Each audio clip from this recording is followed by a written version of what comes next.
عذاب دادن مردم از گناهان کبیره و خیلی خطرناک است. کسانی که به هر نوع مردم را عذاب میدهند یقین بدانند که عدل پروردگار آنها را به جزا نمیماند. حتی حیوانی را هم اگر عذاب دهند البته جزای آن را در دنیا و آخرت میبینند. در روایت مسلم آمده است که جناب رسول الله صلی الله علیه و سلم میفرمایند خداوند عذاب میدهد کسانی را که مردم را در دنیا عذاب میدادند. پناه به خداوند، این خیلی وعید سختی است. ای کسانی که به مردم ظلم و ستم میکنید و آنها را عذاب میدهید، از عذاب الله بترسید. عذاب خداوند خیلی دردناک است. هر کسی سخن مرا بشنود و به دیگران برساند، خداوند چهره‌اش را نورانی و زیبا بگرداند.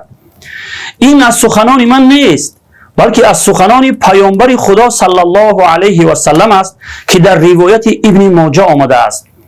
پس هر یکی شما می توانید مصداق این حدیث باشید، زیرا لایک ماندن شما باعث پهن شدن این گونه نوارهای اسلامی می شود. در اجر و ثواب آن هم به اذن پروردگار شما شریک هستید. لطفاً به خاطر پهن شدن و به دیگران رسیدن این نوار لایک و کامنت های خوب نوشتن را فراموش نکنید و حتما این پیام را به دوستانتان هم فرستید تا آنان هم در اجر و ثواب شریک شوند.